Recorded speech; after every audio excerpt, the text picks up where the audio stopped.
नमस्कार, मैं मनीष राज आप सभी को इस हाई स्कूल के सफ़र में हाई स्कूल विथ राज में आप सभी को एक बार फिर से स्वागत करते हैं। इससे पहले जो क्लास हुआ था मेरे भाई, उसमें हम लोग पढ़े थे यूक्लिड विभाजन एल्गोरिथम, यूक्लिड विभाजन प्रमेय का नंबर के बारे में जाने थे। और आज का जो क्लास है नेक्स्ट चैप्टर पर आधारित है, जिसको हम लोग बोलते हैं fundamental theorem of arithmetics, Hindi में बोलते हैं अंक गणित का आधारभूत प्रमेय। बहुत शानदार चैप्टर है, पढ़ने में बहुत मजा आने वाला है। इसमें हम समानता जानेंगे अंक गणित के आधारभूत प्रमेय के अंतर्गत, मतलब अंदर HCF के बारे में, LCM के बारे में। और एक चैप्टर जो है एक्सरसाइज 1.2, अगर NCERT की बात करें तो इसको भी इस चैप्टर में, इस लेक्चर में हम लोग खत्म कर पा रहे होंगे बहुत शानदार तरीका से। तो बस मेरे साथ आखिरी तक बने रहिएगा और मजा कीजिए चैप्टर के साथ। तो आइए भाई सेशन को बढ़ाते हैं आगे। लिख लेते हैं यहाँ पे अंक गणित का आधारभूत प्रमेय। ठीक है मेरे भाई, अंक गणित का, ठीक है, आधारभूत प्रमेय, इसको हम लोग हिंदी में बोलते हैं। हर कुछ समझ में आने वाला है, आधारभूत प्रमेय। अब मन में सवाल आ रहा होगा कि अंक गणित का आधारभूत प्रमेय होता क्या है। ठीक है, बचपन से आप निकालते आ रहे हो गुणनखंड को, जिसको इंग्लिश में बोलते हैं फैक्टर। ठीक है ना, गुणनखंड निकाल रहे हैं ना, हमेशा से बचपन से निकालते आ रहे हैं। अब इसको समझते हैं, गुणनखंड को गुणनखंड हम लोग नहीं बोलते हैं, इसके अंतर्गत ही हम लोग जानेंगे। गुणनखंड को बोला जाता है अभाज्य गुणनखंड। ठीक है, ऐसा इसीलिए कि जब भी आप किसी भी संख्या का गुणनखंड निकालते हो तो टीचर बताते हैं कि सबसे पहले 2 से लगाना, 2 से लगे तो 3 से लगाना, और उसके बाद वो ज्यादा अपने पे लोड लेना नहीं चाहता है, 3 से न लगे तो 4 से लगाइएगा, 4 से न लगे तो 5 से लगाइएगा, 5 से न लगे तो 6 से लगाइएगा, ये बोला जाता है। लेकिन ये गलत है। हम लोग हमेशा उसी संख्या से भाग लगाते हैं गुणनखंड निकालने में जो संख्या अभाज्य संख्या। ठीक है, जैसे सबसे पहले 2, 2 से न लगे तो 3, 3 से न लगे तो 5, 5 से अगर भाग नहीं लग रहा तो 7, 7 से न लगे तो 11, है ना, 11 से न लगे तो 13। हमेशा अभाज्य संख्या से भाग लगाते हैं। तो इसलिए हम लोग गुणनखंड को, अब हम समझदार हो गए, 10th क्लास के हम लोग स्टूडेंट हो गए हैं, तो हम लोग गुणनखंड को अभाज्य गुणनखंड कहेंगे, फैक्टर को प्राइम फैक्टर कहेंगे। ठीक है, क्लियर हुआ बातें। अब ये बात की बात है, ये तो आप समझा दिए कि गुणनखंड को अब गुणनखंड आप नहीं कहिएगा, अब उसको अभाज्य गुणनखंड कहिएगा, प्राइम फैक्टर कहिएगा। अब बात आ रहा है अभाज्य अंक गणित का आधारभूत प्रमेय का, फंडामेंटल थ्योरम ऑफ अर्थमेटिक्स का। एक क्या होता है, इसको हम पूरा बारीकी से जानकारी लेंगे, इसमें हम हर एक चीज को कवर कर पा रहे होंगे। देखिए मजा आ जाएगा। देखो ये क्या बोलता है अंक गणित का आधारभूत प्रमेय कि प्रत्येक भाज्य संख्या को अभाज्य गुणनखंड के रूप में व्यक्त किया जा सकता है, लिखा जा सकता है, जिसमें उसमें अभाज्य गुणनखंड का जो क्रम होता है वो आने वाला क्रम के छोड़कर अद्वितीय होता है। अब यहाँ पे कुछ जो वर्ड है वो आपको समझ में नहीं आया होगा, लेकिन हम हर एक वर्ड को यहाँ समझाने का प्रयास करेंगे। सबसे पहले इसको लिख लेते हैं, क्योंकि यहाँ पे आपको काम भी बन जाएगा। तो लिख लेते हैं यहाँ पे प्रत्येक भाज्य संख्या को। मेरे भाई एकदम ध्यान से समझिएगा, थोड़ा लेट होगा लिखने में। प्रत्येक भाज्य संख्या को, ठीक है, अभाज्य गुणनखंड के रूप में, अभाज्य गुणनखंड के रूप में लिखा जाता है। बस इतना ही याद कर लो ना, बेहतर है। गुणनखंड के रूप में लिखा जाता है, यही है अंक गणित का आधारभूत प्रमेय के रूप में क्या लिखा जाता है मेरे दोस्त, लिखा जाता है या व्यक्त किया जाता है। प्रत्येक भाज्य संख्या को अभाज्य गुणनखंड के रूप में लिखा जाता है या व्यक्त किया जाता है, जिसमें इसमें आने वाला क्रम जो होता है, ठीक है, हाँ, जिसमें अभाज्य गुणनखंड का क्रम, अभाज्य गुणनखंड का क्रम, क्रम क्रम मैंने समझ रहे हो ना, जो आ रहा है क्रम, आने वाला, आने वाली, ठीक रहेगा, संख्या को छोड़कर, संख्या को छोड़कर अद्वितीय होता है, अद्वितीय होता है।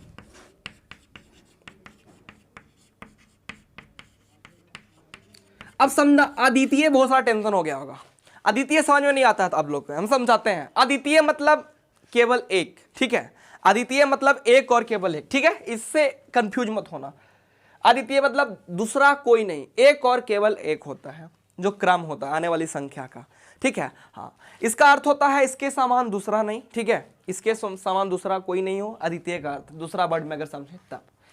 इतना बात क्लियर हो गया। अब एक एग्जांपल से समझते हैं। जैसे सपोज हम 18 का यदि हम निकालते हैं अभाज्य गुणनखंड, क्योंकि किसका बात कर रहा है, अभाज्य गुणनखंड का बात कर रहा है, प्राइम फैक्टर का बात कर रहा है, तो 18 का फैक्टर इस तरह से लगाते हैं, 2 से 9 बार में लग गया, फिर 3 से 3 बार में लग गया, तो 18 बराबर लिखेंगे हम लोग 2 गुना 3 गुना 3। सही है कि नहीं है? अब आप एक बार बता दो 18 कौन संख्या है? ये है आपका भाज्य संख्या। जानते हो कि नहीं जानते हो भाज्य है कि नहीं है? भाज्य का परिभाषा याद है ना, जो एक और अपने को छोड़कर और भी संख्या से डिविजिबल हो, विभाज्य हो, उसको हम भाज्य संख्या कहते हैं। तो 18 भाज्य संख्या था, और ये सभी जो आने वाला क्रम जो देख रहे हो, ये सभी भाज्य संख्या का क्रम है कि नहीं है? और एक दूसरे को छोड़कर अद्वितीय है कि नहीं है? इसके समान कोई दूसरा नहीं ना है। तो इसको हम लिख सकते हैं भाई, भाज्य बराबर अभाज्य गुना अभाज्य गुना अभाज्य। परिभाषा फिर से पढ़ लो, प्रत्येक भाज्य संख्या को अभाज्य गुणनखंड के रूप में लिखा जाता है। प्रत्येक भाज्य संख्या को अभाज्य गुणनखंड के रूप में लिखा जाता है, जिसमें अभाज्य गुणनखंड का क्रम आने वाली संख्या को छोड़कर अद्वितीय होता है। इसके अलावा दूसरा कुछ नहीं होता है। यही था अंकगणित का आधारभूत प्रमेय। समझ पाए चीजों को? अब हम जानेंगे कि इसका प्रयोग कहां क्या आता है। भाई ये पढ़ा दिया गया क्यों, इसके बारे में बताओ कि इसका प्रयोग कहां होता है, यूज हम लोग कहां करेंगे। तो आप समझिएगा, इसका अनुप्रयोग भाज्य संख्या को सिद्ध करने में किया जाता है। किसको? अंकगणित के आधारभूत प्रमेय के अनुप्रयोग जो है, अनुप्रयोग मेरे भाई, ठीक है, इसका प्रयोग भाज्य संख्या को सिद्ध करने में। पॉइंट आप नोट कीजिएगा। आप समझो मेरे साथ क्लास में पढ़ रहे हो, और एक साल जो आपका समय है, इसमें हम पूरा का पूरा 10th क्लास आपको पढ़ा रहे होंगे एकदम अलग अंदाज में, बहुत बेहतरीन तरीका से। अनुप्रयोग भाज्य संख्या को, भाज्य कंपोजिट नंबर को सिद्ध करने में किया जाता है। भाज्य संख्या को कौन करने में भाई? सिद्ध करने में किया जाता है।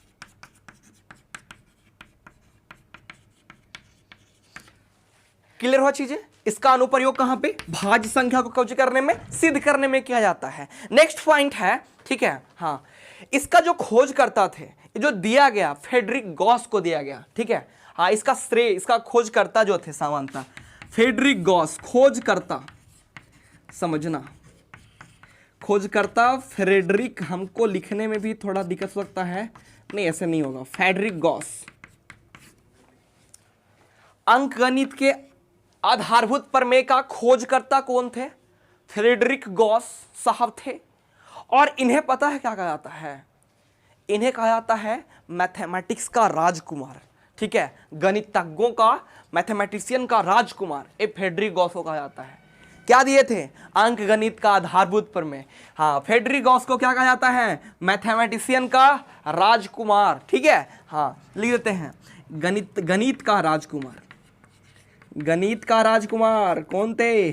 फ्रेडरिक गॉस साहब थे, ठीक है, हाँ, ये इतना इंपॉर्टेंट चीज है नहीं, लेकिन बता देते हैं कि क्या क्या हम इसमें राजकुमार, कुमार लिख दिए थे, कुमार, गणित का राजकुमार फ्रेडरिक गॉस। क्या दिए थे? अंकगणित का आधारभूत प्रमेय। क्लियर हुआ? अगर कोई पूछा आपसे कि अंकगणित का आधारभूत प्रमेय से क्या समझते हो, शुरू से अंत तक बक दो, लगे कि हाँ चलो कॉन्फिडेंस में है, पढ़ा है, ठीक है। प्रत्येक भाज्य संख्या को अभाज्य गुणनखंड के रूप में लिखा जाता है, जिसमें आने वाला जो अभाज्य संख्या उस क्रम को छोड़कर अद्वितीय होता है। अद्वितीय का मतलब होता है कि एक और केवल एक, इसके सिवा कोई और नहीं, ठीक है, एक क्लियर हुआ।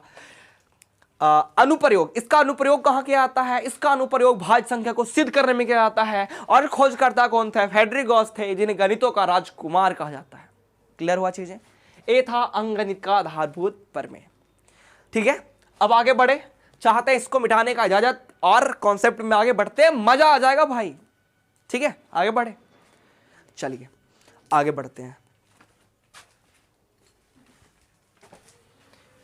स्क्रीनशॉट वगैरह ले लेना, जो कुछ भी लेना चाहते हो अगर तुम तब, ठीक है।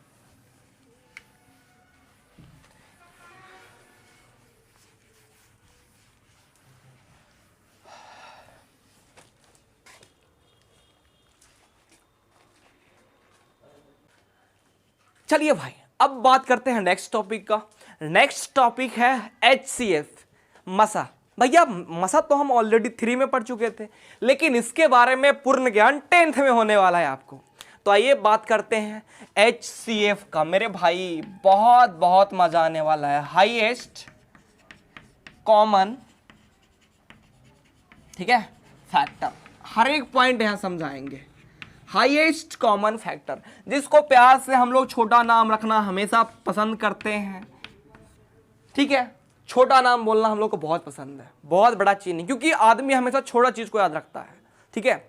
हाँ, आप अगर धावक वगैरह को देखे होंगे तो छोटा धावक को आप ज्यादा पसंद करते हैं। छोटा धावक मतलब क्या, जो 1600 मीटर दौड़ता है, 400 मीटर दौड़ता है, उसको या कोई नहीं याद, लेकिन उसेन बोल्ट को सब याद रखता है, क्योंकि वो छोटा दौड़ता है 100 मीटर, उसको सब याद रखता है। धावक डायरेक्टली बोलेगा उसेन बोल्ट, ठीक है, तो छोटा चीज को हमेशा याद रखता है। ऐसे भी मेरा भी घर का नाम अब मनीष राज, पापा मन्नी बोलते हैं, छोटा नाम, कोई भी बड़ा नाम लेना पसंद नहीं करता है, शॉर्टकट का जमाना। अच्छा, प्रणाम करने का स्टाइल देखे हो, पहले प्रणाम जो था एकदम पैर छू कर किया जाता था, धीरे धीरे ऊंचाई बढ़ते जा रहा है। कुछ दिन में हमको ऐसा लग रहा है कि यहाँ छू के प्रणाम करेगा, प्रणाम ऐसे आएगा, सर पे रख के प्रणाम।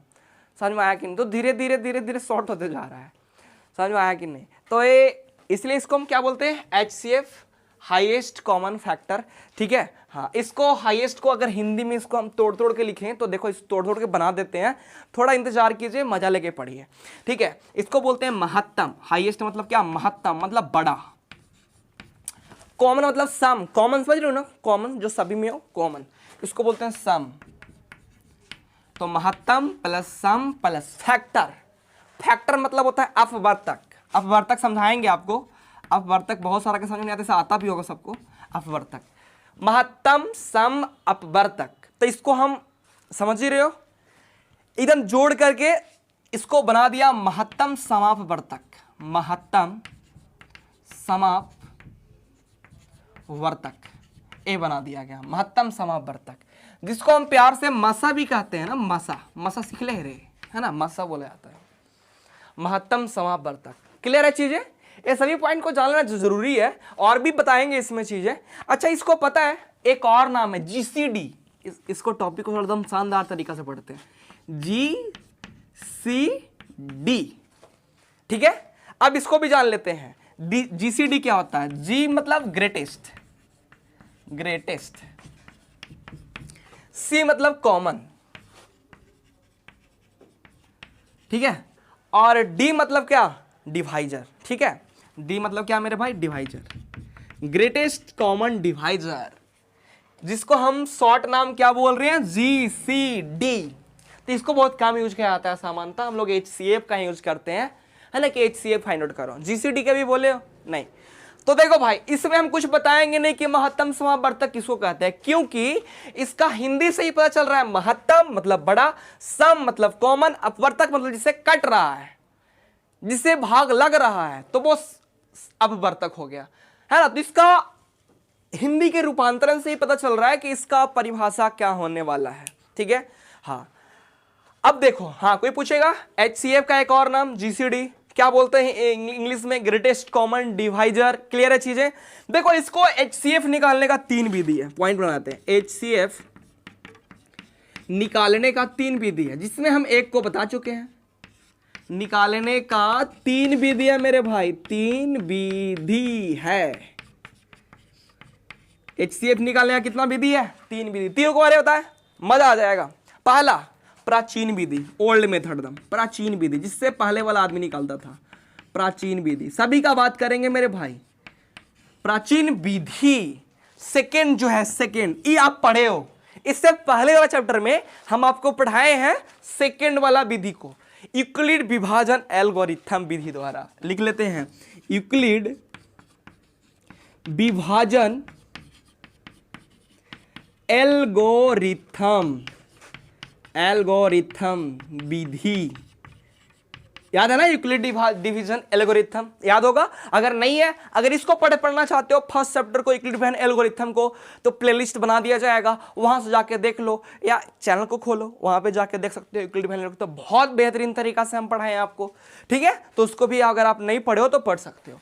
और थर्ड जो है, ये सबसे नया वाला है, जिसको हम लोग बोलते हैं अभाज्य गुणनखंड विधि द्वारा।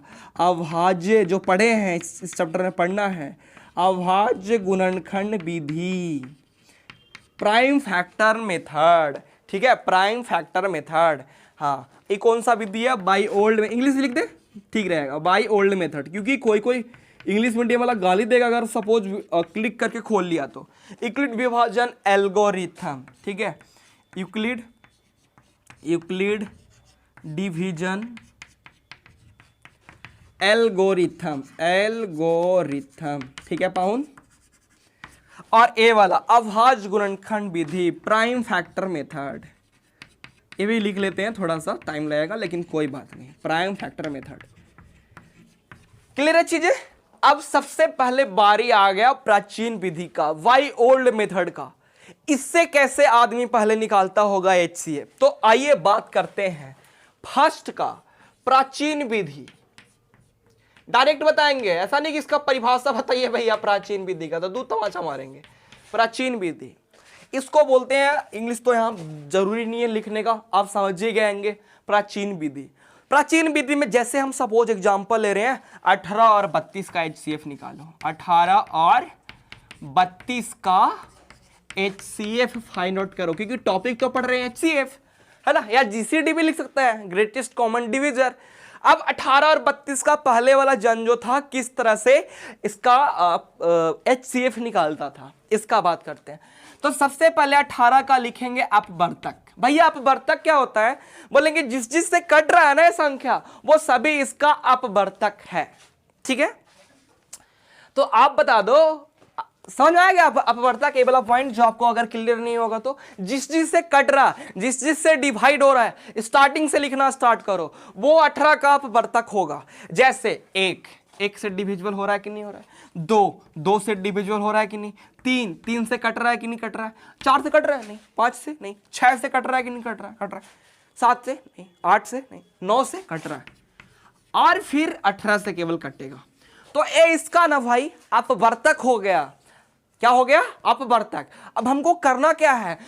महत्तम समवर्तक, महत्तम सम अपवर्तक, ये सभी तो अपवर्तक है। अब इसमें एक और संख्या है 32, तो 32 का भी लिख दो। तो एक तो है, एक तो सभी का है भाई, 2 भी है, 3 नहीं है, 4 है, 5 नहीं, 6 भी नहीं, 7 भी नहीं, 8 है, 8 9 नहीं, 10 नहीं, 11 नहीं, 12 नहीं, 13 नहीं, 14 नहीं, 15 नहीं, 16 मेरे भाई, 16 तो है ही, और फिर क्या है 32। अब सोचो, अपवर्तक तो तुम फाइंड आउट कर लिया, 18 का भी और 32 का भी अपवर्तक तो निकाल लिया। अब सोचो फिर से, अपवर्तक मतलब जिससे नंबर डिविजिबल हो रहा है, जिससे नंबर कट रहा है, उसको अपवर्तक बोलते हैं। आपको आगे चल के क्लियर होगा कि अपवर्तक और अपवर्त में अंतर क्या होता है, ठीक है। अभी तत्काल आगे सम। अब सम ढूंढो, सम को इंग्लिश में क्या बोलते हैं? कॉमन। तो अब कॉमन ढूंढ लो, कॉमन। हम परिभाषा से ही क्लियर करेंगे। सम जिसको बोलते हैं, सम मतलब सम संख्या नहीं मेरे भाई, सम मतलब दोनों में जो मिलता जुलता है, मगही भाषा में बोले तो दोनों में कौन कौन मिल रहा है उसको बोलते हैं सम। तो सबसे पहले तो एक जिंदाबाद जिंदाबाद कर रहा है, एक हम मिल रहे हैं। बोले दो भी मिल रहा है क्या? चलो 2 भी मिल रहे हैं, और कोई भी मिल रहा है? और देख लो कोई मिल रहा है? नहीं, बस 2 ही संख्या मिल रहा है। तब बताओ 2 कॉमन मिला, सम कितना मिला? 2। तो उसमें से क्या ढूंढना है? महत्तम। इंग्लिश में क्या बोलते हैं इसको? हाईएस्ट। इसमें हाईएस्ट कौन है? 1 है कि 2 है? तो आप बोलोगे 2, तो HCF आपका हो गया 2। तो ये था कौन सा विधि? प्राचीन विधि। क्या किए? 18 का अपवर्तक, क्या किए? 32 का अपवर्तक। अब दोनों में क्या ढूंढे? कॉमन। तो दोनों में 1 है कॉमन, 2 है कॉमन। अब देखो 1 और 2 में बड़ा कौन, हाईएस्ट कौन है? तो हाईएस्ट 2 है, तो हाईएस्ट को ही बोलते हैं हाईएस्ट कॉमन फैक्टर। तो कितना HCF आ गया भाई? 2। क्लियर हुआ? ठीक है, एक और एग्जांपल लें। नहीं छोड़ो, क्लियर हो गया होगा। अगर नहीं हुआ तो और भी हम लेके दिखा देते हैं। चलो एग्जांपल, और भी एग्जांपल। जैसे हम सेकेंड एग्जांपल के बात करें, जगह देखो तो इधर अट जाएगा छोटे। ओए लड़का, सुन रहा है तुम रे? फोन लगा के, रवि इधर हट जाएगा, इधर कर ले। चलो तो एक और एग्जांपल ले ही लेते हैं मेरे दोस्त। जैसे जैसे जैसे जैसे सेकेंड क्वेश्चन 6 और 9 का HCF, कितना आसान है ऐसे। लेकिन ओल्ड मेथड देखते हैं। 6 किससे डिविजिबल है? तो 1 से, 2 से, 3 से और खुद 6 से। 9 किससे डिविजिबल है? तो 1 से, 3 से और 9 से। अब बताओ दोनों में कॉमन कौन है? कॉमन मतलब सम, मतलब दोनों में मिलजुल कौन रहा है? तो 1 मिल रहा है और 3 मिल रहा है। अब बताओ दोनों में बड़ा कौन है? तो बोलोगे 3। तो HCF कितना हो गया? 3। सीख पाए? एक कौन सा विधि था? बाई ओल्ड मेथड, प्राचीन विधि। अब सेकेंड यूक्लिड विभाजन एल्गोरिथम, ये तो हम नए बताने वाले हैं। आपको याद भी होगा प्रत्येक उसमें क्या था कि विभाजन की क्रिया तब तक करते रहते हैं जब तक शेषफल शून्य के बराबर नहीं आ जाए। इसको पढ़ने के लिए पिछला चैप्टर को पढ़ना पड़ेगा, क्योंकि हम तो यहाँ पे यूं ही बता दिए, ये आपको ऑलरेडी पढ़ा चुके हैं, तो इसका बात नहीं करेंगे। अब हम डायरेक्टली बात करेंगे अभाज्य गुणनखंड विधि का, प्राइम फैक्टर मेथड का। स्क्रीनशॉट लेना चाहते हो ले लो मेरे भाई, आगे हम फिर इसके बाद बढ़ने का प्रयास करते हैं। हो गया होगा, आगे बढ़े। इसको चाहते हैं मिटाने का इजाजत, और भी एग्जांपल अब ले रहे हैं अभाज्य गुणनखंड विधि का, प्राइम फैक्टर मेथड का। ठीक है, हाँ। और आप लोग प्लीज, आप लोग इतना मेहनत लग रहा है, आप विश्वास नहीं करोगे, हम 10th का पढ़ाना नहीं चाहते थे, लेकिन तू लोग के डिमांड पे ही हम ये सब स्टार्ट किए हैं। तो सेशन को गर्दा उड़ा दो, शेयर कर दो, आग लगा दो मेरे भाई, ठीक है, हाँ, कि अगला वीडियो फिर से जोश से बनाए हम। ठीक है, चलिए, चाहते हैं इसको मिटाने का इजाजत, और बात करते हैं अब थर्ड, क्योंकि सेकंड का हो चुका है बात करते हैं थर्ड विधि का। थर्ड जो है वो है अभाज्य गुणनखंड विधि। तो थर्ड पॉइंट के बारे में बात करेंगे एक एग्जाम्पल के मदद से। उसके इसके जस्ट बाद हम लोग पढ़ेंगे एलसीएम का जानकारी लेंगे, और एलसीएम पढ़ने के बाद हम लोग चैप्टर में करेंगे इन, और चैप्टर को करेंगे सॉल्यूशन। क्लियर है? आइए, अभाज्य गुणनखंड विधि जो हम लोग बचपन से करते आ रहे हैं, अभाज्य गुणनखंड विधि मेरे भाई, अब आ जाओ। अभाज्य गुणनखंड विधि से किस तरह से हम लोग HCF निकालने का काम करते हैं। क्लियर है? तैयार है? तो लोग तैयार हो जाओ, नींद नहीं आना चाहिए यहां पे, आ जाओ जल्दी से। जैसे फिर से हम वही एग्जांपल लेते हैं, 18 और 32 का HCF निकाल दो। कौन सा विधि है मेरे भाई? अभाज्य गुणनखंड विधि, प्राइम फैक्टर मेथड। अब इस विधि द्वारा HCF हम निकालते हैं। आप समझना, 18 का अभाज्य गुणनखंड निकाल लो। किसको नहीं आता है भाई? सबको आता होगा, सबको आता होगा। किससे लगाएं? बोलोगे 2 से लगा लो, तो 2 से लगा लेते हैं, तो 9 बार में कट गया। फिर 3 से, 3 3 9, और लगेगा क्या? बोलेगे नहीं, खत्म तो हो गया। सभी देखो, ये सभी नंबर प्राइम नंबर है, अभाज्य संख्या है। अब किसका बारी है? 32 का बारी। तो 32 का भी फैक्टर निकालो। 2 से 16 बार में, फिर 2 से 8 बार में, फिर 2 से 4 बार में, फिर 2 से 2 बार में। कहानी हो गया खत्म। अब लिखो 18 इक्वल्स टू, इसको 2 गुना 3 गुना 3 है कि नहीं है? लिखो 2 गुना 3 गुना 3। अब 32 बराबर लिख दो। 32 बराबर 1 2 3 4 5, 1 2 3 4 और 5। अब क्या पढ़ रहे हैं? अभाज्य गुणनखंड विधि द्वारा HCF। किस तरह से? दोनों में कॉमन ढूंढो। कॉमन को ही हम लोग अगर दोनों का फैक्टर निकाल चुके हैं, प्राइम फैक्टर निकाल चुके हैं, तो दोनों में कॉमन को ढूंढो, वही उसका आंसर हो रहा होगा। तो दोनों में कॉमन एक ये 2 हो गया। और भी दोनों में कोई कॉमन है? देख लो आप, नहीं ना? ये देखो तो इस दोनों में कोई और मिलता जुलता है? नहीं।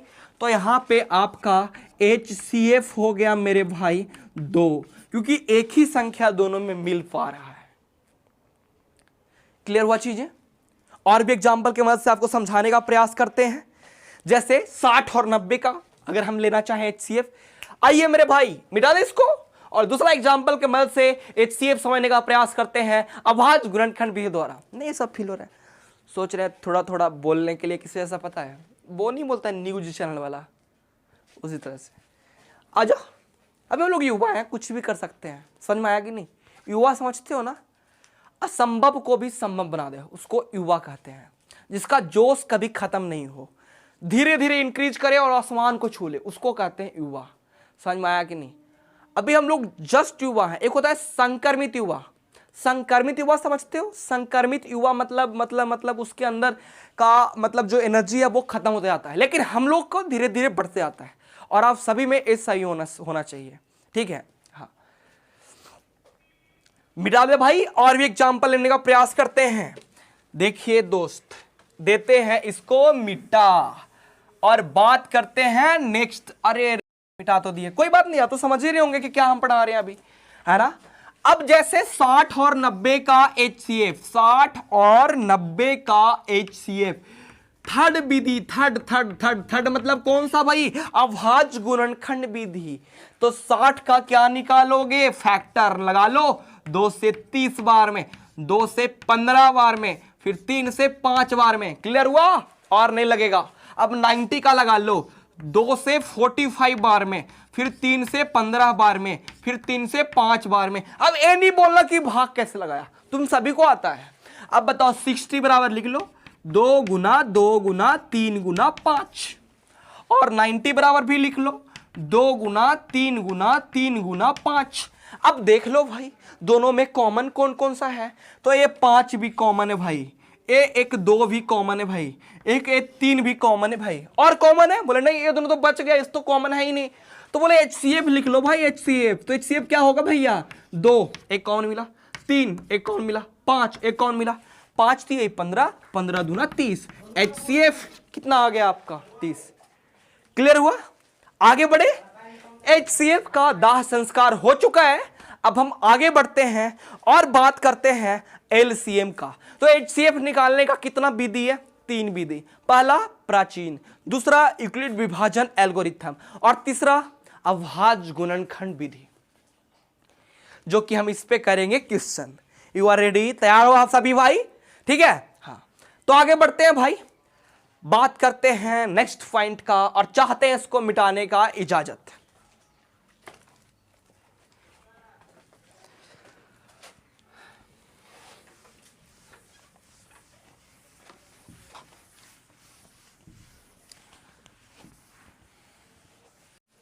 तो तैयार है आप सभी? अब हम बात करते हैं LCM का, लोएस्ट कॉमन मल्टीपल। आइए लोएस्ट, थोड़ा ऊपर लिख लेते हैं भाई, लोएस्ट कॉमन, ठीक है, मल्टीपल, ठीक है।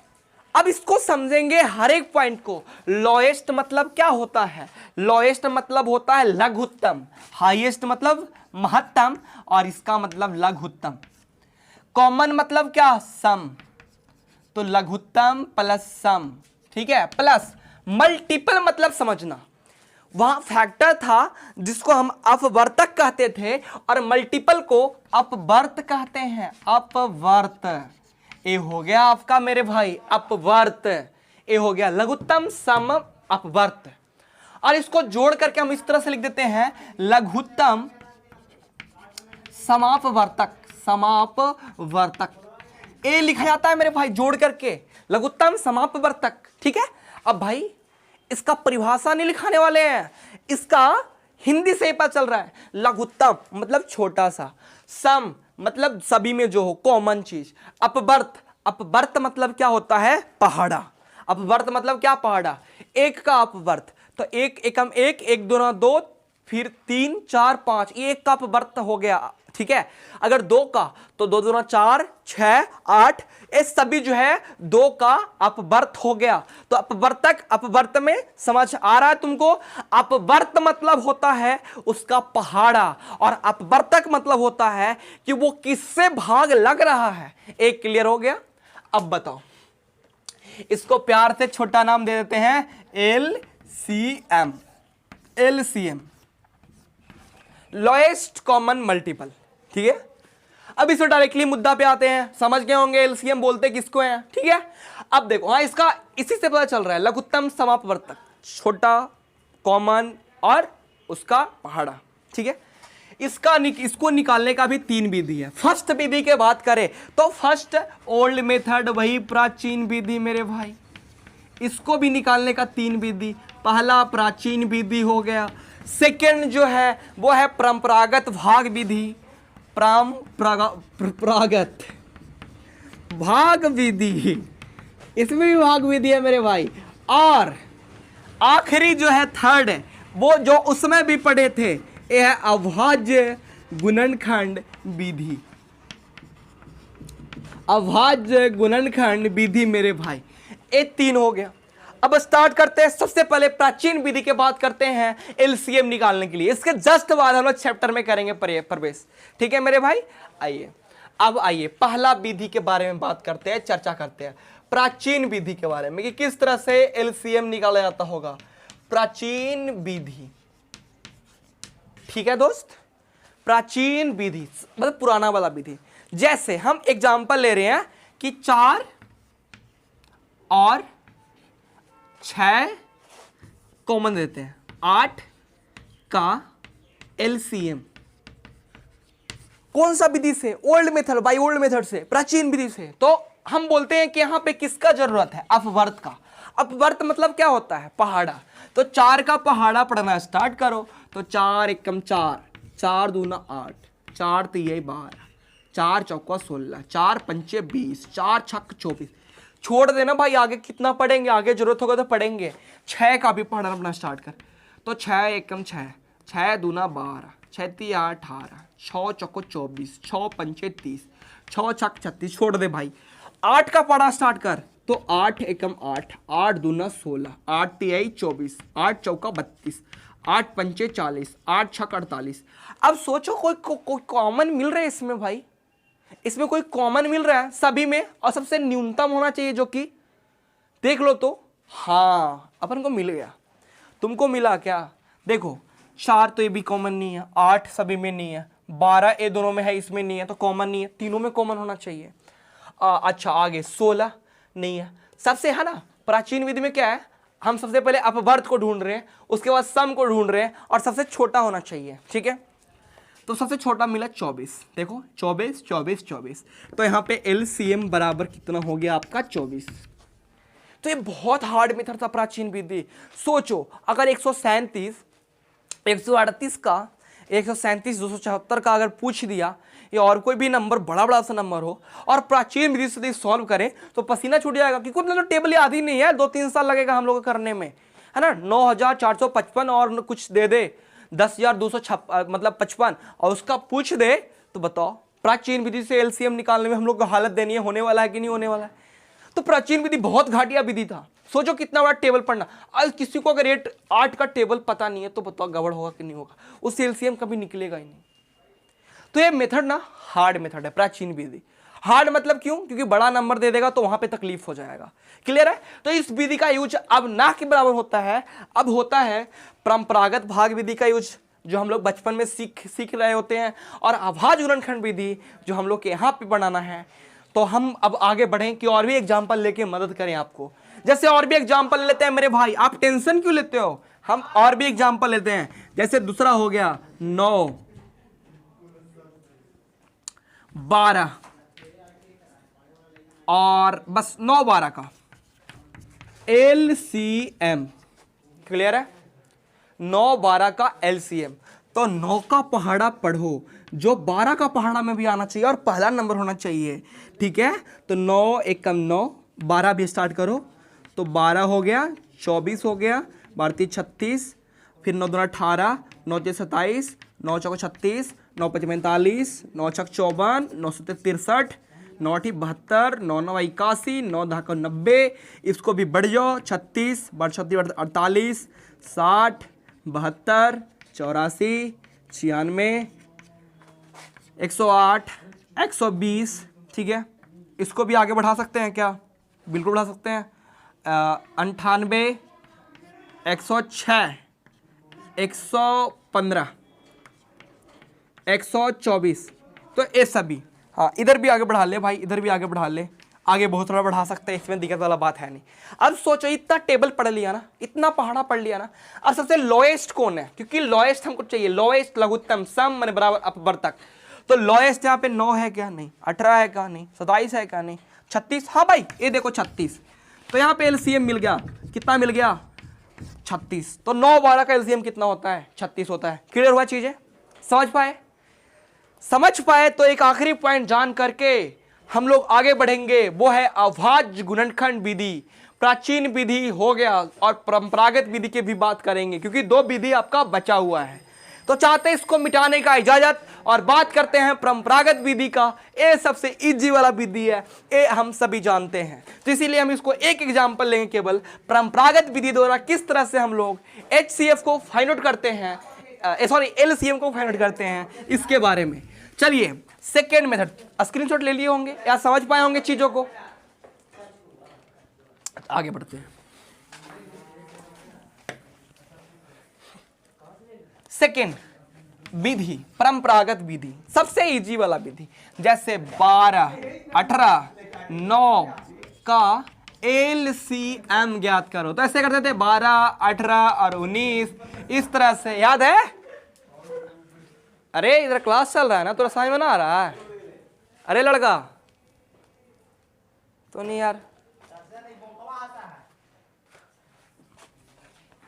12, 18 और 9 का LCM, तो सबसे पहले लगाएंगे 2 से, 2 छक 12, 2 नमा 18, फिर 9, फिर 2 से लगने वाला है, बोले 1 में लगने वाला, तो 1 में नहीं, हमेशा 2 डिजिट में लगाते हैं, तो 3 से लगा लेते हैं। 3 दूना के 6, 3 तिया 9 और 3 तिया 9, फिर 3 से, फिर 3 से लगा ले। यहाँ पे 3, 2 नहीं लगेगा, 1 और 1। अब नहीं लिखेंगे इस तरह से, LCM बराबर 2 गुना 3 गुना 3 गुना 2, इसमें बचा हुआ जो 2 तिया 6, 6 तिया 18, 18 दूना 36। इसका LCM कितना बन गया मेरे भाई? 36। क्लियर हुआ? ये तो आप लोग कर चुके हैं। और भी एग्जाम्पल लेते हैं दूसरा, अगर आपको ये समझ में नहीं आया तो एग्जाम्पल लेते हैं। ऐसे हो गया आपका 8, 16, फिर ले लेते हैं 18 का LCM। क्या करेंगे बताओ? 8 लिखेंगे, 16 लिख लेंगे, 18 लिखेंगे और इस तरह से स्टार्ट कर देंगे। सबसे पहले 2 से 4, ये हो गया 8, ये हो गया 9, फिर 2 से लगेगा, 2 दूना 4, 4 दूना 8 और ये 9 ऐसा ही रहेगा। फिर 2 से लगाओगे, फिर 2 दूना 2 एकम 2, 2 दूना 4 और 9। अब नहीं लगेगा, बोले क्यों भैया? हमेशा 2 डिजिट चाहिए, 2 डिजिट में भाग लगना चाहिए कम से कम, अगर एक संख्या से भाग लगाते हो तब। ये भाग विधि है। तो लिखेंगे यहाँ पे LCM बराबर इसका 2 गुना 2 गुना 2 गुना 2 गुना 9, 2 दूना 4, दूना 8, दूना 16, 16 144। हाँ ये हो गया 144, इसका LCM हो गया। सीखे? ये था परंपरागत भाग विधि। अब नेक्स्ट है आपका अभाज्य गुणनखंड विधि मेरे भाई। अभाज्य गुणनखंड विधि जो इस चैप्टर में हमको काम भी मिलेगा। तो इस पॉइंट के बारे में बातें करते हैं, और मिटा दे इसको, स्क्रीनशॉट वगैरह ले लेना जल्दी जल्दी से अगर आपका जरूरत हो। अगर लग रहा है ना कि हम बहुत स्पीड में पढ़ा रहे हैं, तो वहाँ पे अगर यूट्यूब पे आप देख रहे हो तो वहाँ पे ऑप्शन होता है स्लो करने का, तो वहाँ स्लो करके आप धीरे धीरे भी पढ़ सकते हो। और अगर बहुत फास्ट पढ़ा रहे हैं तो, अगर बहुत स्लो पढ़ा रहे हैं तो आप फास्ट भी कर सकते हो। तो बात करते हैं थर्ड विधि जो है अभाज्य गुणनखंड विधि। तो चाहते हैं इसको मिटाना, और थर्ड पॉइंट के बारे में करते हैं बातें। चलिए थर्ड पॉइंट है मेरे भाई अभाज्य गुणनखंड विधि। थर्ड पॉइंट क्या है? अभाज्य गुणनखंड विधि। अब कैसे निकालेंगे? वही एग्जांपल ले रहे हैं, 12, 18, 16 का LCM। क्या करोगे? कैसे निकालते हैं अभाज्य गुणनखंड से? प्रत्येक का अलग अलग निकालो। 12 का निकाल लो, 2 छक 12, 2 तिया 6 हो गया। फिर 18 का निकाल लो, प्राइम फैक्टर, 2 से 9 बार में 3 तिया 9। आप समझ लो, अगर गुणनखंड बोले ना तो आप प्राइम मतलब अभाज्य गुणनखंड समझना, प्राइम फैक्टर समझना, ठीक है। आगे 16 का निकालो तो 2 अट्ठी 16, 2 चौका 8 और 2 दूना के 4।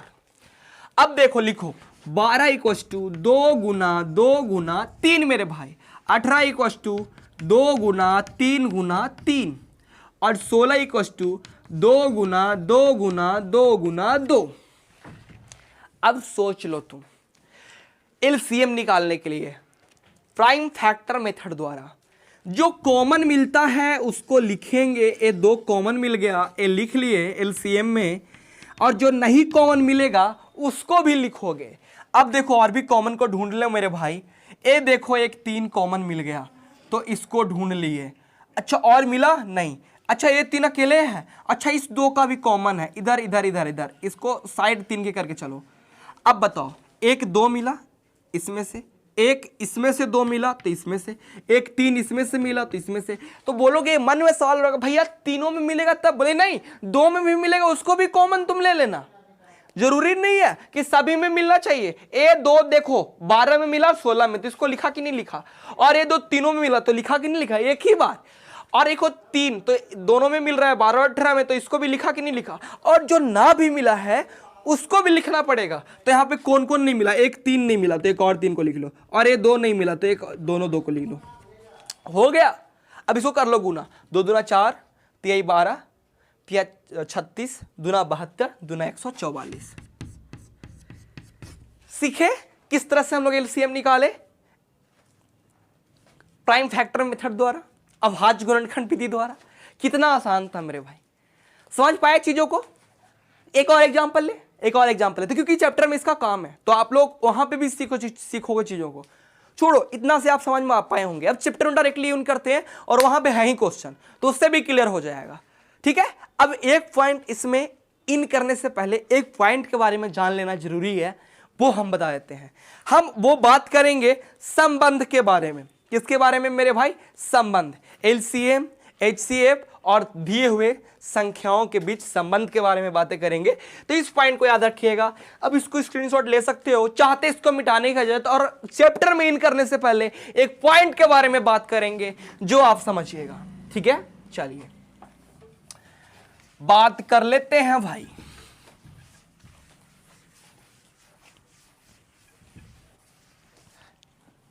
ये जो पॉइंट है मेरे भाई वो है संबंध के बारे में, रिलेशन, संबंध ऐसे लिखाता हूं ना, संबंध, हाँ संबंध, रिलेशन। किसका किसका रिलेशन भैया, किसका किसका रिलेशन करवाइएगा आप। बोलेंगे 2 संख्याओं का, अगर दिया हुआ हो तो, मतलब 2 संख्या, सपोज एगो नंबर 1, n1 मतलब फर्स्ट नंबर समझना, और n2 मतलब दूसरी संख्या, और एलसीएम और एचसीएफ का, इसका संबंध कैसा होता है इस पॉइंट के बारे में समझेंगे। जिसका संबंध ऐसा होता है n1 गुना n2 बराबर HCF गुना LCM। पढ़े हो ना बचपन में, याद है ना आपको, याद करो जब आप हाई स्कूल जाया करते थे, उससे 2 साल पहले मिडिल स्कूल में जाया करते थे, याद है, उससे पढ़ा था पहली संख्या गुनी दूसरी संख्या बराबर मसा गुना लसा, याद है, लिख देते इसको, पहली संख्या गुना दूसरी संख्या बराबर लसा गुना मसा, कुछ भी लिख सकते हो, लसा गुना मसा। लसा मसा समझ रहे हो ना, लसा मसा लघुत्तम समावर्त एंड महत्तम समावर्तक, याद है। तो ये संबंध याद रखना, ये रिलेशन को याद रखना जरूरी है क्योंकि इस चैप्टर में काम आएगा। तो क्लियर हुआ चीजें, अब बढ़े चैप्टर की तरफ। तो आप लोग तैयार हो जाओ। अगर देखो इस चैप्टर को पढ़ने से पहले पहले एकदम बढ़िया से तैयारी कर लो, उसके बाद चैप्टर में कहीं कोई तकलीफ होने वाला नहीं है। तो चलिए बढ़ते हैं क्वेश्चन की तरफ, चाहते इसको मिटाने का इजाजत। चैप्टर है एक्सरसाइज 1.2।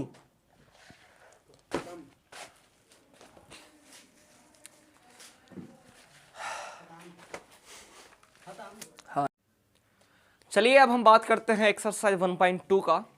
अब करते हैं चैप्टर में इंटर, ठीक है, जिसमें फर्स्ट क्वेश्चन जो है वो है प्राइम फैक्टर पे आधारित अभाज्य गुणनखंड फाइंड आउट करना है, जो कि हम लोग बचपन में सीख चुके हैं ऑलरेडी। ठीक है, अब पर बात कर लेते हैं क्वेश्चन का डायरेक्टली। फर्स्ट क्वेश्चन लग गया होगा स्क्रीन पे, ठीक है। हाँ, फर्स्ट क्वेश्चन हम पढ़ लेते हैं। बोल रहा है निम्नलिखित संख्याओं का अभाज्य गुणनखंड के गुणनफल के रूप में व्यक्त कीजिए। ठीक है, हाँ, जिसमें फर्स्ट क्वेश्चन हम एक क्वेश्चन बताएंगे, आप पहले से सीख चुके हैं, है ना, बस इसमें हम एक क्वेश्चन को बता देते हैं। पहला का पहला ऐसे 140 है भाई, 140 2 से लगाएगा ना, सबसे पहले 2 से 70 बार में लग गया, फिर 2 से 35 बार में लग गया। अब 2 से नहीं लग रहा तो 3 से ट्राई करते हैं, 3 से लगता तो 5 से ट्राई करते हैं, 5 से लगता तो 7 से ट्राई करते हैं, 7 से नहीं लगे तो 11 से ट्राई करते हैं। हमेशा हम लोग वैसा नंबर से भाग लगाते हैं जो प्राइम नंबर हो, जो अभाज्य संख्या हो मेरे भाई। ठीक है, तो 3 से भी नहीं लगने वाला है तो 5 से सोचेंगे, 5 7 के 35 हो गया। इसको बोलते हैं अभाज्य गुणनखंड, प्राइम फैक्टर। तो लिख सकते हैं 140 equals to 2 into 2 into 5 into 7। ए हो गया, ए भाज्य संख्या था और ये सभी जो देख रहे हैं ये सभी अभाज्य संख्या है, तो हम भाज्य संख्या को अभाज्य गुणनखंड के रूप में लिख पाए। और यही बोल रहा था कि सभी भाज्य संख्या को आप अभाज्य गुणनखंड के रूप में लिखिए। इसमें बाकी का 3 क्वेश्चन और है, 156, 38, 25, 5 4 5, 74, 29, ये सभी आप फाइंड आउट कीजिएगा उसका फैक्टर निकालने के लिए। इस चैप्टर में कुछ मुश्किल चीज़ है नहीं, मुश्किल चीज़ को ही हम टारगेट करेंगे। ये आपको सिंपल सा बता दिया और क्वेश्चन खुद ब खुद कर लीजिएगा। नहीं तो एक और चलो क्वेश्चन कर लीजिए, जैसे सेकेंड क्वेश्चन है इसका, है ना, आसान वाला बताते हैं, आप मुश्किल वाला बनाने का ट्राई करना।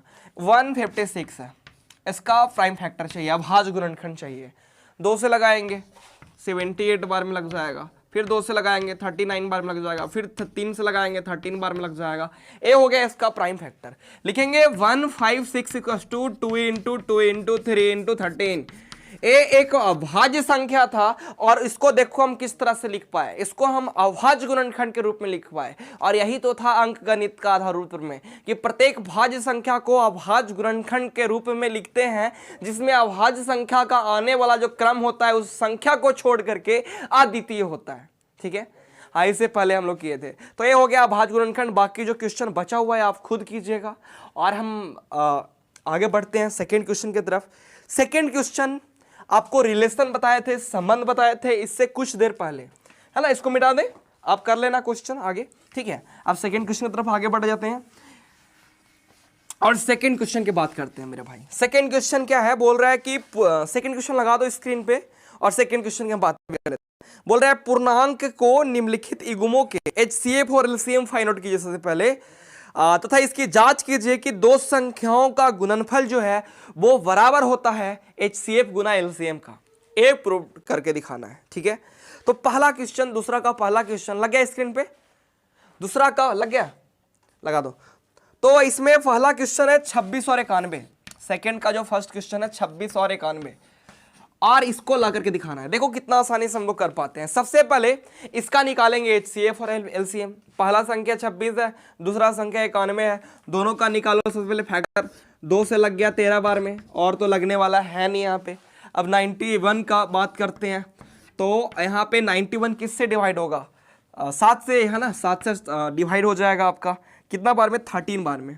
ठीक है, अब ये दोनों का फैक्टर निकालिए, प्राइम फैक्टर। फैक्टर मतलब प्राइम फैक्टर, है ना, अभाज्य गुणनखंड। अब लिखो 26 बराबर, हम लोग क्या लिखेंगे बताइए, 26 बराबर 2 गुना 13 लिखेंगे। ठीक है, और 91 बराबर क्या लिखेंगे बताइए, 7 गुना 13 लिखेंगे। अब आप एक बार बता दो, अगर HCF के यहाँ पे बात कर रहे हैं, HCF की बात कर रहे हैं, हाईएस्ट कॉमन फैक्टर, इससे पहले हम HCF निकालने के लिए बताए हैं। जो दोनों संख्या में कॉमन है उसको हम HCF बोलते हैं। तो दोनों में कॉमन क्या है, 13, तो यहाँ पे HCF हो गया 13। और अगर LCM की बात करें तो LCM भी आपको बता चुके हैं कि जो कॉमन है उसको भी लिखते हैं और जो नई कॉमन है उसको भी लिखते हैं। तो यहाँ पे कॉमन तो 13 है, तो 13 को तो लिख दिया एक बार, और जो नई कॉमन है उसको भी लिख दो, मतलब 2 और गुना 7। ठीक है, समझ पाए। अब इसको अगर गुना कर लें हम, तो 7 गुना के 14, 14 दहा 140 और 14 तिया 42, 182 आपका आ जाएगा। HCF 13 आ गया, LCM 182 आ गया। बोल रहा है कि प्रूव्ड करके दिखाइए कि दो संख्याओं का गुणनफल जो है वो बराबर है HCF गुना LCM का। अब आप एक बात बता दो, HCF कितना है आपका, हम जानते हैं नंबर 1 गुना नंबर 2 बराबर HCF और गुना क्या, LCM, याद है। बोले तो पहली संख्या गुना दूसरी संख्या बराबर मसा गुना लसा, यही तो हम लोग पढ़े थे और यही प्रूफ आउट करके दिखाना है। तो सबसे पहले N1 और N2, तो नंबर 1 26 है, क्लियर है, और नंबर 2 कितना 91 है, और बराबर HCF दोनों का कितना आया, 13 आया है, तो HCF की जगह पे 13 रख दो। और LCM कितना 182। अब आप देखोगे जब दोनों तरफ आप गुना कर रहे होंगे तो कंफर्म से दोनों जगह वैल्यू क्या हो रहा होगा, बराबर हो रहा होगा। और बराबर हो गया तो प्रूव्ड हो गया कि दो संख्याओं का गुणनफल जो है वो वाकई बराबर होता है लसा और मसा का, लसा और मसा के गुणनफल का। क्लियर हुआ। इसी तरह से और भी जो क्वेश्चन है उसको करके दिखाना है। ये गुना करके देख सकते हो, 26 और 91 का हम यहाँ पे गुना कर देते हैं। 26 और 91 का 6 हो गया, ये 2 हो गया, 9 छक 54, बाकी बच रहा है 5, 9 18, 5 23 हो गया, 6 6 23 66। क्लियर है यहाँ पे 23 66। और इधर भी गुना करोगे आपको 100% 23 66 आएगा। देखो आया कि नहीं आया बराबर। कौन कौन सा बराबर आया? पहली संख्या गुना दूसरी संख्या बराबर मसा गुना लसा, दोनों तरफ वैल्यू क्या आया? बराबर आया। तो इससे प्रूव्ड हो गया। चीजें समझ में आया। इसमें 2 क्वेश्चन और है, वो आप खुद ट्राई कीजिए क्योंकि इसमें कुछ भी मुश्किल नहीं है। HCF निकालने के लिए सिखाई दी है, LCM निकालने के लिए सिखाई दी है, फैक्टर मेथड द्वारा, गुणनखंड विधि द्वारा। फिर ट्राई कर लेना नंबर 1 मतलब दोनों संख्या का गुना करना और बराबर करना, उधर जो HCF आएगा उसका और LCM आएगा उसका गुणनफल के। ठीक है, आगे बढ़ते हैं मेरे भाई और बात करते हैं नेक्स्ट क्वेश्चन की तरफ। हम लोग आगे बढ़ते हैं, बात करते हैं क्वेश्चन नंबर 3 का। ठीक है, 3 नंबर क्वेश्चन क्या है? हाँ, आगे आप बना लोगे, 100% बना लोगे सभी क्वेश्चन को। एक क्वेश्चन स्क्रीनशॉट वगैरह जो कुछ भी लेना चाहते हैं ले सकते हो। तीसरा में भी एक क्वेश्चन को हम बता रहे होंगे और बाकी जो 2 क्वेश्चन है वो बहुत आसान है, आप बचपन से करते आए हो, तो बाकी का 2 क्वेश्चन खुद से कर लीजिएगा। फर्स्ट क्वेश्चन हम कर लेते हैं यहाँ पे। ठीक है, हाँ, तो देता हूं उसको मिटा और बात करते हैं क्वेश्चन नंबर 3 का मेरे भाई। ठीक है, हाँ, क्योंकि HCF LCM हम लोग बहुत पहले से करते आ रहे हैं, तो इसमें ज़्यादा बताना, ओल झोल करना, टाइम पास करना उतना बड़ा बात है नहीं, क्योंकि ये तो बच्चा को भी सिखा दिया जाए तो वो भी बना सकता है इसको, है ना। हाँ, चलिए क्वेश्चन नंबर 3 का हम एक क्वेश्चन बताएंगे। 3 का 3 क्वेश्चन है, स्क्रीन पर लगा देते। हाँ, तो तीसरा का फर्स्ट क्वेश्चन मेरे भाई क्या बोल रहा है? तीसरा का फर्स्ट क्वेश्चन बोल रहा है कि अभाज्य गुणनखंड विधि द्वारा, प्राइम फैक्टर मेथड द्वारा निम्नलिखित पूर्णांकों का HCF और LCM ज्ञात कीजिए। जिसमें पहला क्वेश्चन है 12, 15 और 21। 12, 15 और 21 HCF और LCM पूछ रहा है। अभी निकाल के तो दिखाया था दूसरा का पहला, लेकिन फिर से ट्राई कर लेते हैं। तीसरा में 3 क्वेश्चन है तो एक क्वेश्चन तो बताना हमको फर्ज बनता है, बाकी का 2 क्वेश्चन आप खुद से ट्राई करना। अभाज्य गुणनखंड विधि द्वारा मेरे भाई, क्या आपको अभाज्य गुणनखंड निकालने आता है? बिल्कुल। 12, 15 और 21 का अलग अलग निकालो। सबसे पहले 12 का बात करते हैं, 2 से 6 बार में लगा, फिर 2 से 3 बार में लगा, कहानी खत्म। अब 15 के बातें करते हैं। 15 का फैक्टर निकालो, 3 से लगा 5 बार में, अब नहीं निकलने वाला क्योंकि ये भी अभाज्य संख्या आ गया। 21 का करते हैं भाई, तो 3 से लग गया 7 बार में। अब बात करते हैं HCF और LCM का। HCF मतलब हाईएस्ट कॉमन फैक्टर, महत्तम सम अपवर्तक। ठीक है, और LCM समझ रहे हो, लोएस्ट कॉमन मल्टीपल। मल्टीपल समझ में आ रहा है? अपवर्त जिसको आप बोल रहे हो। चलो 12 इक्वल टू लिखेंगे हम लोग 2 गुना 2 गुना 3। क्लियर है, ए इसका फैक्टर है। 15 इक्वल टू लिखेंगे 3 गुना 5 और 21 इक्वल टू लिखेंगे 3 गुना 7। अब हम बात करेंगे HCF का। सबसे पहले मेरे भाई HCF हाईएस्ट कॉमन फैक्टर, जो तीनों में कॉमन नंबर हो। तो यहां पे बता दो तीनों में कॉमन कौन सा है, तो आप बताओगे 3। देखो 3 तीनों में कॉमन है, तो HCF यहां पे 3 हो गया इसका। अगर LCM की बात करें तो इसको लोएस्ट कॉमन मल्टीपल। ठीक है, अब बताओ जो मिला उसको एक बार लिखेंगे ही और जो ना मिलेगा उसको भी लिखेंगे हम लोग। तो यहां पे 3 मिला तो 3 को लिख दिए, 2 नहीं मिला, 2 नहीं मिला, 5 नहीं मिला, 7 नहीं मिला, इसका कॉमन नहीं मिला, तो इसको भी लिखेंगे क्योंकि मल्टीपल की बात कर रहे हैं यहां पे। तो लिखो 2 गुना 2 गुना 5 गुना 7। अब इसको कर लो मल्टीप्लाई, जो आएगा वो इसका LCM आएगा। आगे 2 क्वेश्चन है उसको भी आप बनाने का ट्राई करना।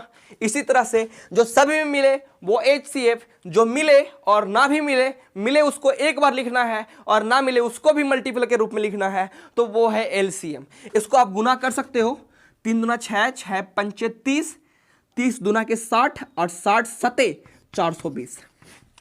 ये आपका LCM आ गया। समझ में आया मेरे भाई? आगे बढ़ते हैं, बात करते हैं क्वेश्चन नंबर 4 का। हम लोग बहुत जल्द, मात्र 10 मिनट और रुको, चैप्टर को खत्म कर रहे होंगे और हर एक पॉइंट आपको समझ में आ रहा होगा। और बाकी का क्वेश्चन जो है आप जरूर घर पे ट्राई कीजिएगा बनाने का। अगर इस पे आप बहुत बढ़िया रिस्पॉन्स देते हैं, बहुत बढ़िया से इसको आप पढ़ पाते हैं, वीडियो का बढ़िया चल जाता है कहानी, तो हम नेक्स्ट वीडियो के लिए भी सोचेंगे बहुत जल्द। ठीक है, बस इसमें जिस तरह से मेहनत किए हैं आप भी इस पर उतना मेहनत कीजिए। आगे बढ़ते हैं मेरे भाई, नेक्स्ट क्वेश्चन तरफ बढ़ते हैं, बात करते हैं क्वेश्चन नंबर 4 का। चाहते इसको मिटाने, ठीक है। अब 4 के बातें कर लेते हैं मेरे भाई, स्क्रीनशॉट ले लिया भाई। 4 देखो, अच्छा सा क्वेश्चन है, ठीक है। हम जब बचपन में पढ़ा करते थे तो इसमें दिक्कत था हमको 4th नंबर क्वेश्चन में, क्योंकि हमको पता नहीं चलता था। क्योंकि क्वेश्चन देख कर अगर फर्स्ट बार आप पढ़े नहीं हो और पढ़ने के बाद इतना ईजी हो जाता कि मत कहो। तो देखो हम लोग तो अभी, आप लोग अगर फर्स्ट बार पढ़ रहे हो तो इसको थोड़ा देखना ध्यान से, पॉइंट समझ में आ जाएगा, कुछ भी मुश्किल चीज है नहीं। 4 नंबर क्वेश्चन लिख लेते हैं फिर से। HCF किसका किसका 306 और 657 का कितना है मेरे भाई 9, और पूछ रहा है LCM किसका किसका 306 और 657 का कितना होगा, मतलब वाट। अब देखो मजा आ जाएगा भाई। अब यहाँ पे क्वेश्चन समझ में नहीं आता कि भाई क्या है HCF इंटू 306 657 इक्वल्स टू 9, ऐसा नहीं है। यहाँ पे बोल रहा है क्वेश्चन कि 306 और 657 का HCF 9 है, तो 306 657 का LCM क्या होगा। आप देखो नंबर चेंज हुआ, बोले नहीं, यहाँ भी 306 657 का HCF, यहाँ भी 306 657 का LCM पूछ रहा है। तो एक चीज पढ़े हम लोग, LCM HCF दो संख्याओं के बीच, इस सभी के बीच संबंध हम लोग ऑलरेडी पढ़ चुके हैं। क्या पढ़े हैं कि नंबर 1 मतलब पहली संख्या n1 जिसको हम बोल रहे हैं, गुनी दूसरी संख्या मतलब n2 जिसको बोल रहे हैं, इक्वल टू होता है आपका HCF गुना LCM। सभी को पता है, पहली संख्या गुनी दूसरी संख्या बराबर मसा गुना लसा, है ना। अब बताओ नंबर 1 पहली संख्या इसमें है कितना, तो 306, तो 306 लिख दो। n2 दूसरी संख्या कितना है 657, तो 657 लिख दो, इक्वल टू HCF। तो बताओ 306 657 का HCF यहाँ पे कितना है 9 है, तो HCF को जगह 9। 306 और 657 का पूछ क्या रहा है LCM, और यहाँ भी देखो LCM के लिए बाकी रह गया, तो यहाँ पे रहने दे LCM, ठीक है। अब आप एक बार बता दो, LCM के साथ 9 जो है मल्टीप्लाई में है, गुना में है, तो इस तरफ आएगा तो भाग में हो जाएगा। कहने का मतलब LCM इक्वल टू हो जाएगा 306 गुना 657 और बटा का 9। आप भाग दे दो, आंसर आ जाएगा आपका, ठीक है। अगर भाग देना नहीं चाहते हो तो हम भी कर लेते हैं भाग। इसमें क्या है 657 याद रखना, 9 तिया के 27, 3 बच रहा है, 9 चौको 36 34। अब गुना तो आप कर ही सकते हो, इतना भी तो आप कोड़िया हो नहीं, तो ये गुना कर लोगे, इसका LCM फाइंड आउट हो जाएगा। किसका किसका 306 और 657 का। मुश्किल था कुछ भी नहीं, एक संख्या को n1 बोल दिया, एक संख्या को n2 बोल दिया, दोनों का HCF दिया हुआ था और LCM पूछ रखा था, हम लोग आसानी से फाइंड आउट कर पाए। गुना कर लेना है, आपका आंसर हो जाएगा। क्लियर हुआ चीजें, आगे बढ़े भाई, बात करें नेक्स्ट क्वेश्चन का। चलो बढ़ते हैं, नेक्स्ट क्वेश्चन है आपका क्वेश्चन नंबर 5 है क्या, देखते हैं 1 मिनट कहां तक पहुंचे हैं। अरे यार,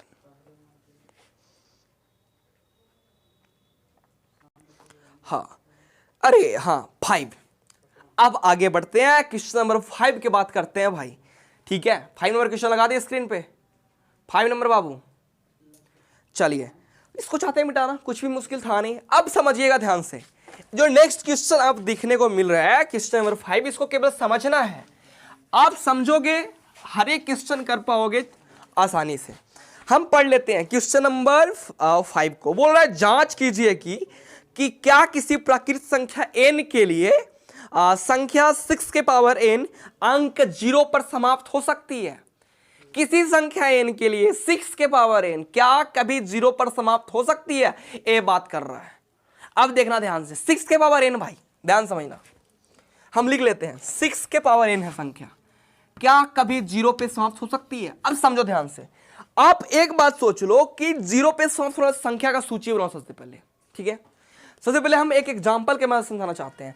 सपोज 20 0 पे समाप्त हो रहा है, 30 0 पे समाप्त हो रहा है, 100 0 पे समाप्त हो रहा है। अब ज्यादा नहीं लेते हैं, 3 एग्जांपल बहुत ज्यादा है। अब समझना, इसका फैक्टर निकालो, 2 से 10 बार में, 2 से 5 बार में, थोड़ा वेट करना समझ में आ जाएगा। फिर यहाँ 2 से 15 बार में, फिर 3 से 5 बार में। इसको लगा दो 2 से 50, फिर 2 से 25, फिर 5 से 5। अब इसको गौर से देखो, ये सभी संख्या 0 पे समाप्त हो रहा है, बिल्कुल हो रहा है। अब देखते हैं इस संख्या को ध्यान से, इस संख्या के फैक्टर को ध्यान से देखोगे और इस संख्या को देखोगे, तो संख्या को देख रहे हो तो लग रहा है कि संख्या जो है 0 पे समाप्त हो रहा है, और इसका फैक्टर पे को देख रहे हो तो लग रहा है कि इसका फैक्टर में 2 और 5 सभी में है, 2 और 5 सभी में है। तो एक बात याद रखो, यदि किसी भी संख्या 0 पे तभी समाप्त होता है जब उसका फैक्टर 2 और 5 हो मेरे भाई। तो आप समझो, अगर कोई संख्या 0 पे समाप्त होगा तो उसका यदि आप प्राइम फैक्टर निकालोगे, अभाज्य गुणनखंड निकालोगे, तो उसका फैक्टर में 2 और 5 को होना बेहद जरूरी है। जैसे 15, आप बताओ 15 0 पे समाप्त हो रहा है, बोलोगे नहीं। अगर इसका फैक्टर निकालोगे तो 3 पंजे के 15, 5 तो है लेकिन 2 नहीं है, इसीलिए तो ये 0 पे समाप्त नहीं हुआ। अगर यहां एक 0 बना लो, 150 बना लो, अब इसका फैक्टर निकालो, इसका फैक्टर में 100% श्योर है कि इसका फैक्टर में 2 और 5 शामिल होगा ही होगा। नहीं तो विश्वास से देखो, कर लो फैक्टर। 2 से 75 बार में, फिर 3 से 25 बार में, फिर 5 से 5 बार में, देखो 2 है शामिल, 5 है शामिल, 5 है शामिल, तो 2 और 5 को होना जरूरी है, तभी तो वो संख्या 0 पे समाप्त होगा। अब बात की बात है, हमको बोल रहा है 6 के पावर n 0 पे समाप्त होगा कि नहीं होगा। तो आइए ट्राई करते हैं। n मतलब नेचुरल नंबर, अगर 6 के पावर 1 के बात करें तो 6, 6 के पावर 2 के बात करें 36, 6 के पावर 3 के बाद 216, इस तरह से संख्या मिलेगा आपको अगर 6 के पावर n होगा तो। डायरेक्टली छोड़ो, ये सभी 6 का ही ना परिवार है, 6 का ही परिवार है ना। अब 6 का चुपचाप फैक्टर निकालो, 2 तिहाई के 6, क्या इसका फैक्टर में 2 और 5 शामिल है? बोलोगे 2 और 5 का होना क्यों जरूरी है? 2 और 5 को होना इसलिए जरूरी है कि कोई संख्या 0 पे तभी समाप्त होता है जब उसका फैक्टर में 2 और 5 दोनों शामिल हो। तो आप बोलोगे कभी 0 पे समाप्त नहीं हो सकता है, बोलेंगे क्यों? क्योंकि इसका फैक्टर में 2 तो है लेकिन 5 नहीं है।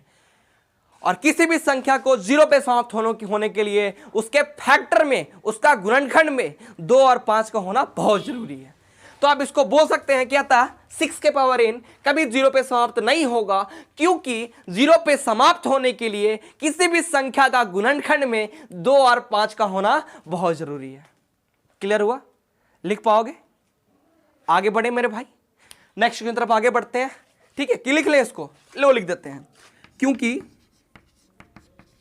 हाँ लिख देते 6 के पावर n कभी 0 पर समाप्त नहीं होगा, क्योंकि किसी भी संख्या को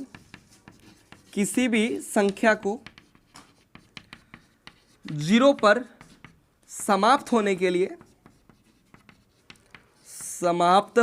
लिए उसके गुणनखंड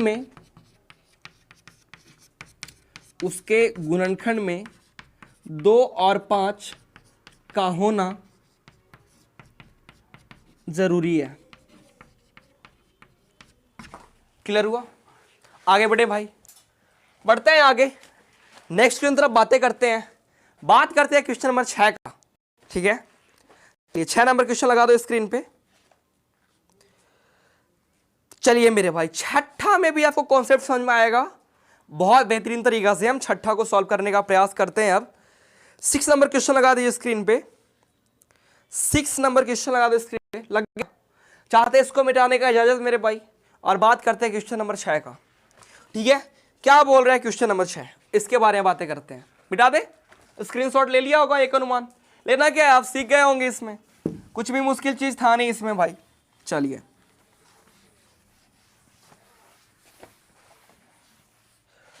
अब क्वेश्चन नंबर 6 के बारी है, 6 को ध्यान से समझना, 6 भी आपको पूरा आने वाला है।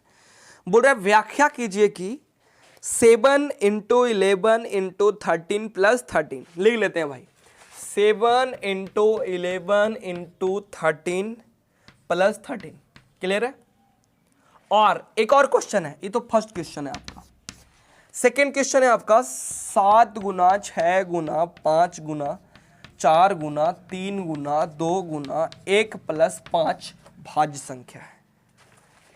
कौन संख्या है? भाज्य संख्या है। ये प्रूव करने के लिए अब आप एक बात हमको बता दो, भाज्य संख्या को सिद्ध करने के लिए हम लोग किसका प्रयोग करते हैं? हमने बताया है भाज्य संख्या को सिद्ध करने के लिए हम लोग अंकगणित के आधारभूत प्रमेय का यूज करते हैं।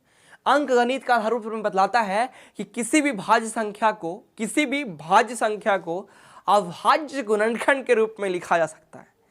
तो इससे तो पता नहीं चल रहा है कि अभाज्य गुणनखंड के रूप में लिखा हुआ है कि नहीं है, तो इसका सबसे पहले करेंगे थोड़ा तोड़ मड़ोड़, और ये आप सीखिएगा ध्यान से, आपको हर एक पॉइंट समझ में आने वाला है। तो आइए इसको थोड़ा तोड़ते हैं।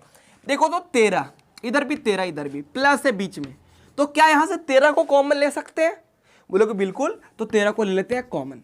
13 को कॉमन लोगे तो इसके पास बचेगा 7 × 11, क्लियर है? 7 गुना 11, 13 क्योंकि बाहर हो गया है, और प्लस इसके पास बचेगा 1। अब 13 गुना 11 7 77 हो गया, और प्लस 1 78 हो गया। तो 13 गुना 78 हो गया मेरे भाई। ठीक है, 13 गुना क्या होगा 78। 13 तो अभाज्य संख्या है ही। अब 78 को आप अभाज्य संख्या के रूप में लिख सकते हो क्या? गुणनखंड के रूप में 78 को भी लिख लो। 78 का अगर आप निकाल रहे हो फैक्टर, तो 2 से लगेगा 39 बार में, और 3 से 13 बार में। कहने का मतलब 78 को हम लिख सकते हैं 13 गुना 78 को लिख रहे हैं 2 गुना 3 गुना 13। अब आप देख रहे हो इस सभी जो है अभाज्य संख्याओं के गुणनखंड के रूप में है, तो आप बोल सकते हो कि यह एक भाज्य संख्या है। बोलेंगे क्यों? इसीलिए क्योंकि प्रत्येक भाज्य संख्या को अभाज्य गुणनखंड के रूप में लिखा जाता है, और ये देखो अभाज्य गुणनखंड के रूप में लिखा गया है। ये सभी जो है अभाज्य संख्या है। इसको हम अगर अभाज्य संख्याओं के गुणनफल के रूप में लिख पाए तो जायज है कि संख्या जो है आपका वह एक भाज्य संख्या है। इसी तरह क्वेश्चन यहाँ पे भी है, इसको भी करके दिखाना है कि क्या एक भाज्य संख्या है कि नहीं है। तो इसको भी हम लोग कर लेते हैं ट्राई। क्या करें? देखो इधर वाला टर्म और इधर वाला, ये प्लस है बीच में, 5 इधर भी है 5 इधर भी है, 5 को ले लेते हैं कॉमन। कॉमन मतलब बाहर। इसके पास क्या बचेगा? 7 गुना 6 गुना 4 गुना 3 गुना 2। एक को गुना करोगे तो एक ही तो होगा, इसमें वही संख्या तो हो जाए, कोई फर्क नहीं पड़ेगा। और प्लस यहाँ पे 1 बचेगा। 5 × 5 अभाज्य संख्या ऑलरेडी है। अब इधर अभाज्य संख्या लाने का प्रयास करो। अगर 1 2 3 और भी आ गया तो हम समझ जाएंगे कि यह एक भाज्य संख्या है। ठीक है, क्योंकि भाज्य संख्या हम किसको बोलते हैं? जो एक और अपने के अलावा और भी संख्या से कटे। ठीक है, तो एक और भाज्य संख्या अगर यहां से आ गया या अभाज्य संख्या ही आ गया, क्योंकि एक तो पहले था ही और एक और आ गया, तो ये जायज है कि भाज्य संख्या होगा। तो आइए गुना करते हैं। 3 गुना के 6, 6 चक 24, 24 छक 144, 144 सत्ते 8 और 0 और ठीक है 7 एकम 7, 1008 मेरे भाई, 1008 आ गया, और प्लस 1, तो 5 गुना 1009 आ गया। 1009 भी एक अभाज्य संख्या है, 5 भी एक अभाज्य संख्या है, तो इसको हम भाज्य संख्या बोलेंगे ही बोलेंगे, क्योंकि प्रत्येक भाज्य संख्या को अभाज्य गुणनखंड के रूप में लिखा जाता है। क्लियर है? अंक गणित का आधारभूत प्रमेय। तो हम भाज्य संख्या सिद्ध कर पाए कि नहीं कर पाए अंक गणित के आधारभूत प्रमेय की मदद से? क्योंकि 5 गुना 1009 कौन संख्या है मेरे भाई? अभाज्य संख्या है। और इसको कौन संख्या बोलोगे तब? भाज्य संख्या। क्यों? क्योंकि भाज्य संख्या का 2 से अधिक फैक्टर होता है। फैक्टर मतलब प्राइम फैक्टर, प्राइम फैक्टर मतलब अभाज्य गुणनखंड। तो इसका 2 फैक्टर से ज्यादा है? बोले हाँ, 5 है 1009 है, एक तो लिख ही सकते हैं, तो 3 हो गया फैक्टर। क्लियर हुआ चीजें? आगे बढ़े और बढ़ते हैं नेक्स्ट की तरफ। बात करते हैं क्वेश्चन नंबर 7 का। 7 नंबर क्वेश्चन समझने का प्रयास कीजिएगा। ठीक है, जो लगभग चैप्टर का आखिरी क्वेश्चन है क्या? Question number 7। हाँ भाई, हम लोग तो आखिरी क्वेश्चन के पास पहुंच गए। अरे यार मजा आ गया भाई। समझ में आया होगा आपको भी क्वेश्चन। एक अनुमान, अनुमान क्या आया ही होगा भाई, इसमें क्या है। बड़े क्वेश्चन नंबर 7 के तरफ अच्छा से लगाना, कुछ बड़ा क्वेश्चन है, हम भी दिख जाए तो ठीक रहेगा। किनारे में लगाना, किनारे में क्वेश्चन। चलो भाई, 7 नंबर क्वेश्चन हर एक बच्चा बना सकता है। HCF निकालना है दोनों का, लेकिन हम तो समझाने का प्रयास करेंगे ना आपको, है ना, क्योंकि आप हमसे पढ़ रहे हो। ठीक है, चलिए। किसी खेल के मैदान के चारों ओर एक वृत्ताकार पथ है। खेल के मैदान के चारों ओर एक वृत्ताकार पथ है। ये वृत्ताकार पथ है। कभी चक्कर लगाए हो ना गोल, मतलब वृत्ताकार फील्ड का। आगे, इस मैदान का एक चक्कर लगाने में सोनिया एक लड़की है जिसका 18 मिनट लगते हैं। सोनिया जिसको सोनिया, सानिया नहीं, सोनिया, जिसको 18 मिनट लगते हैं। ठीक है, और जबकि इसी मैदान के एक चक्कर लगाने में रवि, एक रवि है जिसको लगता है आपका 12 मिनट एक चक्कर मारने में। मान लीजिए वो दोनों एक ही स्थान एक ही समय पर चलना प्रारंभ करके एक ही डायरेक्शन में चलते हैं, तो कितने समय बाद वे पुनः प्रारंभिक स्थान पे मिलेंगे। अब एक बात समझ लो, एक का स्पीड कम है। सोनिया 18 मिनट में एक चक्कर दौड़ती है और रवि 12 मिनट में एक चक्कर दौड़ता है। तो आप बताओ यहां से अगर दोनों स्टार्ट किया दौड़ने के लिए, चलो यहां से यूं दौड़ना स्टार्ट किया, तो रवि तो स्पीड दौड़ रहा है और सोनिया थोड़ा कम, तो रवि दौड़ेगा 1 चक्कर 2 चक्कर, फिर मिल जाएगा ना एक बार, क्योंकि उसका स्पीड क्या है, तेज है।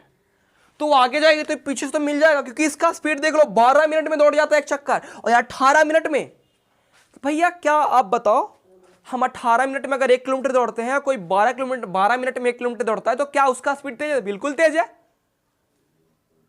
तो इसका मतलब क्या, स्पीड किस पे डिपेंड करता है? बोले समय पे।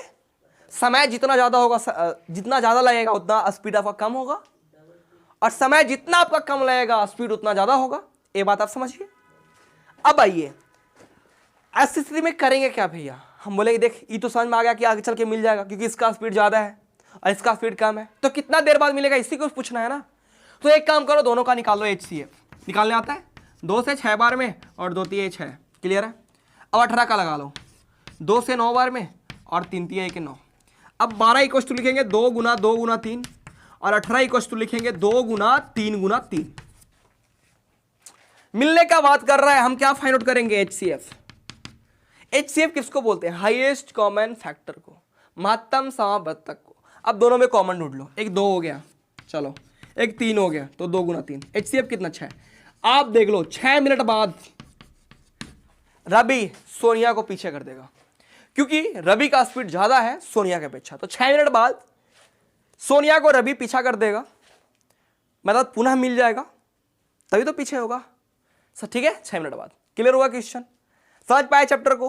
कितना आसान सा चैप्टर था। ठीक है, हाँ। तो आज का सेशन यहीं पे समाप्त करते हैं। मिलते हैं नेक्स्ट क्लास में। तब तक के लिए अपना ख्याल रखिएगा और जोरदार धमाका करो भाई, आग लगा दो, शेयर करो ढंग से। आपके लिए इतना ज़्यादा मेहनत किया जा रहा है। ठीक है, हाँ। तब तक के लिए जय हिंद, जय भारत।